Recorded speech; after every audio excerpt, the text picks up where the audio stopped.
Well, here we go again. My goodness, time flies when you're having fun. Now, you may not notice, but this monster here is a brand new instrument, one level above the one I've been playing. 24 levels above and trying to figure it out. Ugh.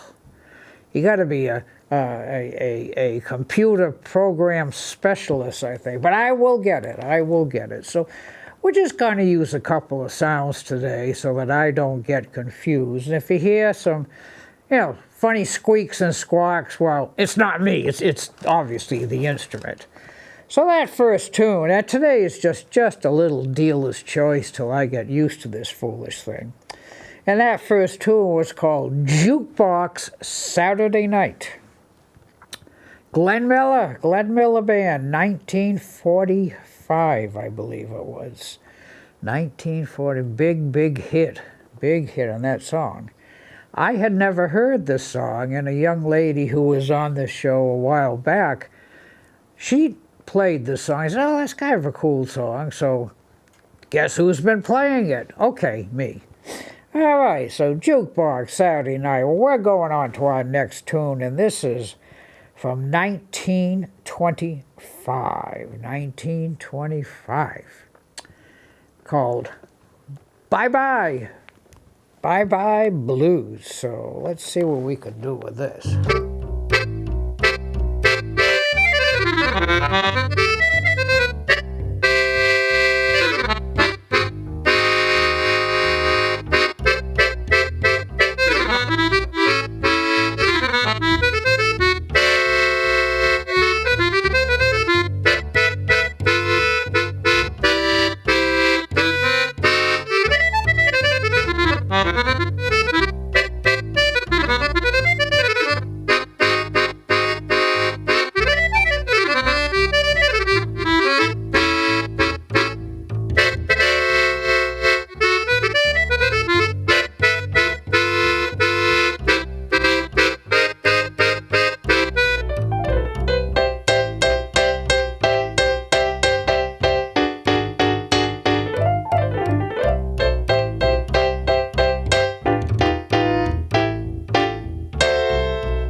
play blues. I forgot to mention a fellow named Les Paul. Les Paul, a great guitar player.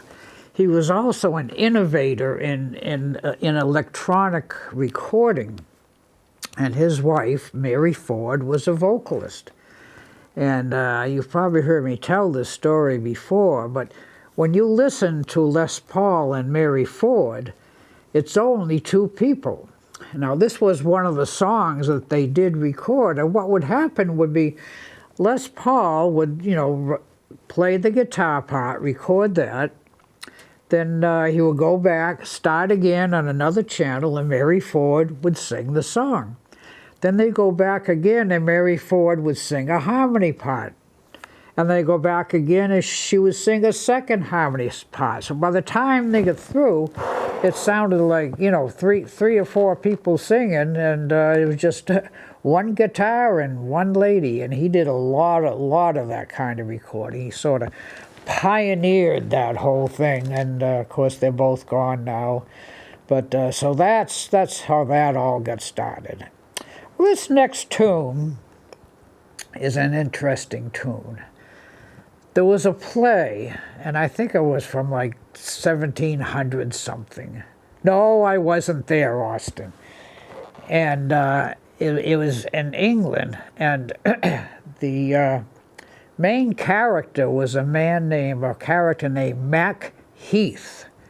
And Mac Heath was a Robin Hood type character. He would rob from the rich and give to the poor.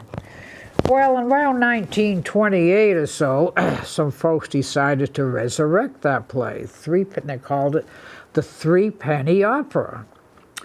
Now, what they did was they kind of changed Mac Heath's character from a Robin Hood nice fellow character to a scoundrel, a robber, and a really bad person.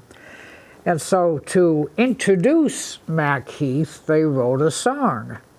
Song is called Mac the Knife, and it's from the Threepenny Opera of 1928. Louis Armstrong recorded it, but of course the biggest recording was somewhere around 1960. A fellow named Bobby Darin told us all about Mac the Knife, so I'll tell you a little bit about it now. Here we go.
Macky the Knife. Mac the Knife. Of course, that was probably the biggest hit of Bobby Darin's career. He was a good, nice vocalist, one of those in the 60s that came along. And And he lucked out with old Mackie. Well, I've got to slow things down a little bit. This next tune actually started life as a country tune. And it was written by Eddie Arnold, who was a big country singer out of the 50s, and a young lady named Cindy Walker. Now, the story on the street was that Cindy Walker was, part of the entourage for Eddie Arnold, and he needed a song. And he kind of gave her the theme. Can you come up with something? Well, it's credited to the two of them, but the story on the street is maybe Ms. Walker was the original writer of You Don't Know Me. And the song, I said, it started life as a country tune, but Ray Charles did it, and if you go on the interweb, you see Norah Jones and people like that actually doing this tune. It's really a pretty tune, so I'll kind of do a little country-ish, but we may throw some modern jazz chords in. Let's see what happens. So here we go. You Don't Know Me.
Pretty tune, You Don't Know Me. One of the better country songs, in my estimation, that was ever written. So, well, we're going back to 1920 for this next song.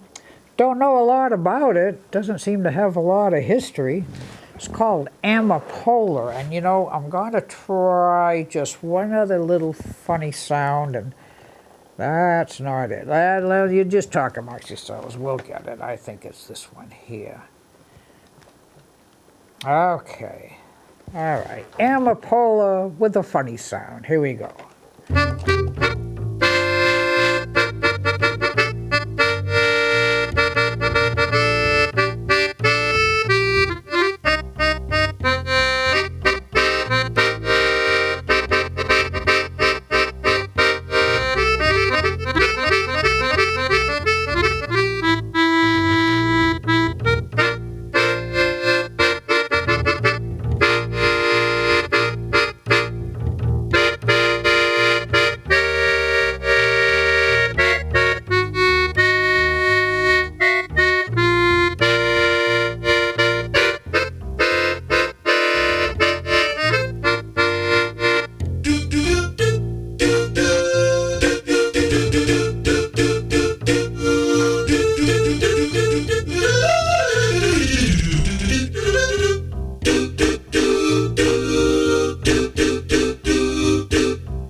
Okay, we got through it, and Austin didn't come screaming out of the control room, so I guess that sound was okay. Don't tell him anything.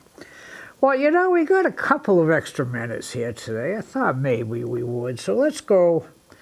It's the same era, around 1925 or so, and a great tune that has persevered, as they say, through time. A little tune called "All of Me." Maybe I'll still use it. Shh. Here we go. All right.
think that little doo-wop was even in existence back in the 1920s, but if you don't tell, I won't tell. But doo-wop came out quite a while later. Well, we are down close to our last tune here, and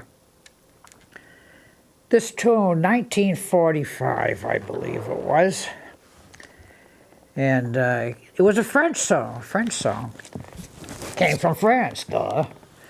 And so when it came over here, folks liked it, so somebody had to translate it, because if you translate, they had to change the name, because if you translated verbatim, it came out to Dead Trees. Not really a cool name for a song.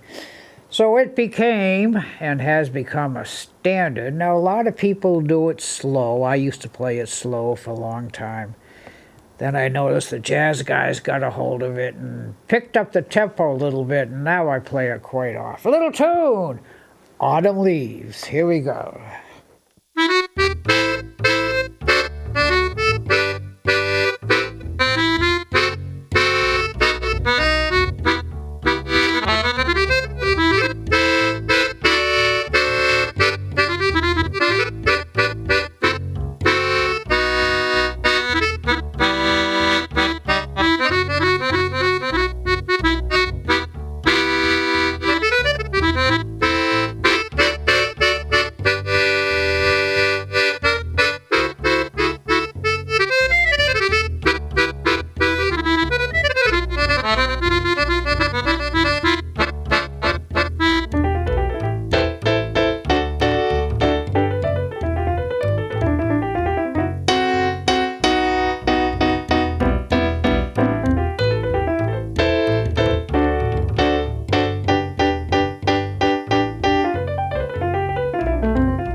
Autumn Leaves. Well, that's just about the end of our time. I did one thing I wanted to mention on this tune I did, Amapola. If any of you are familiar with that, you might have noticed a little different, couple of different notes near the end. Well, you know, I hear it in my head the way I played it. And I don't think it's exactly the way it was written. But, you know, I had a college roommate when I was at Berkeley. His name was Tony, great jazz piano player. And he would always say, hey, if you don't like a note, change it. Changed it. So if it doesn't sound quite right, well, you know that's what happened to that particular tune. Well, this is Coach Dave. Thank you for putting up with me with my brand new monster here. Next time you hear me with this thing, it'll be a lot better, and I'll have learned a lot more about it. So, and maybe I will go to MIT and take a course in computer programming or something. So, and of course, you know, I gotta say, bring those young'uns in to hear this new instrument, and of course, hear these songs that they never have an opportunity to hear unless they watch Coach Dave. And of course the big guy, I hope I didn't mess him up too much, the big guy behind the glass, Austin Ricketts. If anything sounds good, it's all on him. And of course, if anything sounded bad today, you know what that is, right on. But no, I think we'll be all right with this instrument. So let's take it home with a little more. Oh, I don't. How about? Oh yeah, autumn leaves. Here we go.